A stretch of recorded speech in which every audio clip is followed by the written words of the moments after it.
Connaissez-vous la génération farniente? Pascal Perry, c'est l'objet de votre livre aux éditions de l'Archipel. Une allergie au travail qui gagnerait la jeunesse et même au-delà et qui menacerait notre modèle social à prendre très au sérieux. Selon vous, on voit cela dans l'invitation de Baptiste Garguy-Chartier. On en parle avec vous juste après. Si on vous invite, Pascal Perry, c'est pour le coup de gueule que vous poussez contre la paresse. Illustration dans votre dernier ouvrage, Génération farniente. Un essai polémique qui aborde le désamour du travail de toute une génération. Vous y apportez un point de vue économique, historique et social. Il faut dire aux Français qui choisissent plutôt l'assistanat, plutôt l'assurance sociale telle qu'elle est aujourd'hui distribuée en France, on va leur dire vous devez désormais préférer le travail. Ça, ce serait une vraie révolution. Pascal Perry, vous êtes journaliste, écrivain et chef d'entreprise.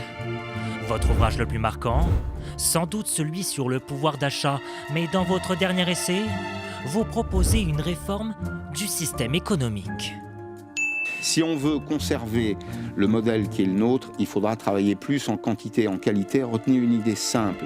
Le travail, c'est le seul capital de ceux qui n'ont pas de capital. Il faut donc le préserver. Dans votre ligne de mire, travaillez plus pour une société solidaire. Votre thèse s'appuie sur des statistiques. Vous comparez la France à ses voisins, comme l'Italie, l'Allemagne ou encore les pays nordiques. Puis vous revenez sur des faits marquants qui ont façonné notre rapport au travail. D'abord mai 68, la crise sanitaire ou encore la réforme des retraites. Votre récit prend ensuite une dimension plus politique. Lorsque vous critiquez la gauche actuelle sur ses positions relatives au travail, discours que vous jugez irresponsable. Il faut travailler moins pour travailler tous et mieux. Oui, nous en sommes là. Oui au droit à la paresse. Oui au droit à la retraite à 60 ans. La gauche d'aujourd'hui milite dans certains cas pour la disparition du travail, dites-vous. Pascal Perry, vous dites que la France est confrontée à un vaste mouvement d'allergie au travail. Alors, une question, comment guérir cette allergie ? Réponse. C'est une bonne question. D'abord, la formation. La question de la formation qu'on a évoquée tout à l'heure avec les parlementaires. Il y a beaucoup de gens qui sont hors du travail parce qu'ils n'ont pas la bonne formation. Il y a beaucoup de gens qui ont de mauvais revenus, qui ont des revenus insuffisants parce qu'ils n'ont pas de formation. Donc je crois que tout commence à l'école. Vous savez, au fond, l'emploi, c'est l'étage supérieur de l'étage éducation. Vous êtes sévère avec notre système éducatif. Dans votre livre, vous parlez d'école du travail mâché. Oui, et je pense que le goût de l'effort ne s'apprend plus tout à fait. Il y a des responsabilités partagées. Moi, je rencontre des professeurs qui sont parfois un peu désespérés, des parents qui se comportent un peu comme des consommateurs. Vous savez, quand j'étais jeune, quand l'instituteur notait une mauvaise remarque sur le carnet de notes, mes parents m'en parlaient pour me dire c'est lui qui a raison. Aujourd'hui, quand ça se produit de la même façon, vous avez des parents qui vont voir le professeur pour l'engueuler. Ça, c'est absolument inacceptable. Il faut respecter le savoir, respecter les connaissances. Et puis, c'est vrai qu'il y a un fond général dans la société. Peut-être que la société du XXe siècle a été structurée autour du travail, que le temps de loisir, le temps de famille s'articulait d'abord autour du temps professionnel. Il y a aujourd'hui une génération de jeunes gens qu'il faut écouter d'ailleurs, avec des compétences, des appétences complètement différentes, qui considèrent que le cocon familial, la vie personnelle, c'est le centre de la vie et qu'au fond, le travail est un élément satellite. Le seul problème... Mais vous pensez vraiment ça que... oui.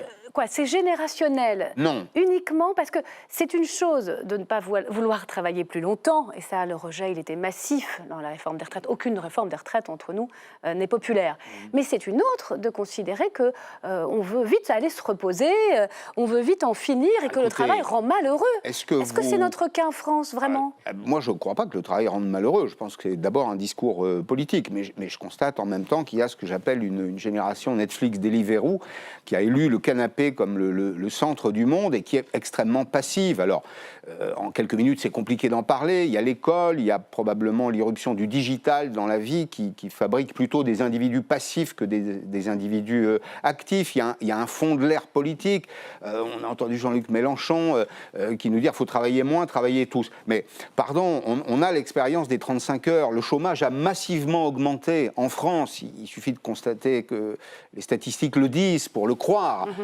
le chômage a massivement augmenté après la réforme des 35 heures, la réduction du temps de travail. Alors, il diminue aujourd'hui. Absolument, la réduction du temps de travail n'a pas créé d'emploi en France.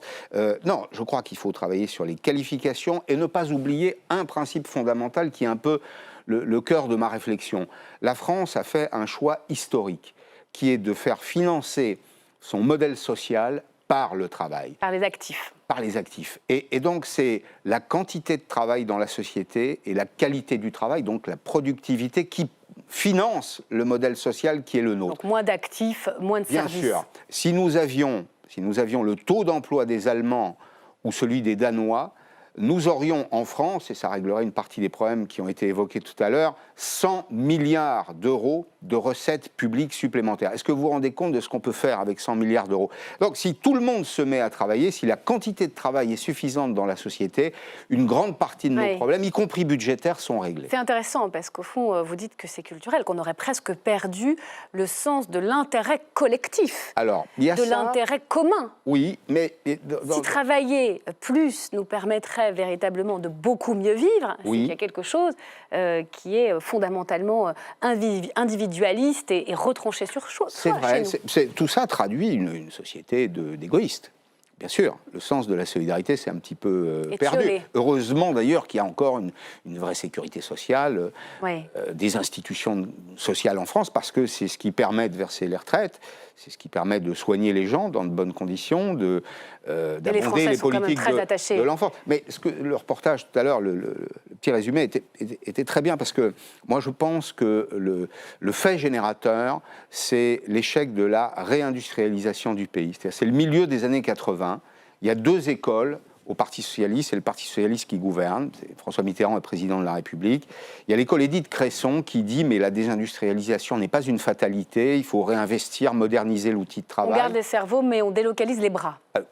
En partie, mais on conserve de l'industrie en France. Et puis il y a l'autre école qui l'emportera finalement, qui est celle de Martine Aubry qui dit après tout, les pertes industrielles, c'est le produit de la mondialisation.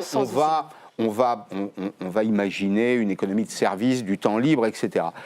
Ça nous a mené dans le mur, ça. Car les Allemands, nos voisins, ont choisi d'investir massivement, non pas dans la retraite à 52 ans, ce qu'on a fait dans la sidérurgie, dans le textile, mais dans la modernisation de l'outil de travail. C'est une des raisons pour lesquelles, aujourd'hui, l'Allemagne reste un pays industriel. C'est une des raisons pour lesquelles on s'est désindustrialisé. Et on en a fini par considérer qu'il était normal de ne plus travailler à 52 ans. Comment voulez-vous que dans une société, les gens aient envie de travailler quand on leur envoie des signaux comme celui-là, les 35 heures. Alors vous êtes très dur d'ailleurs avec la classe politique, avec la gauche en particulier. Vous parliez du fond de l'air la droite tout à l'heure. Beaucoup mieux. Hein. C'est vrai que les slogans contre la réforme des retraites ont pu interroger. On a retrouvé quelques-uns, métro, boulot, tombeau. Caveau.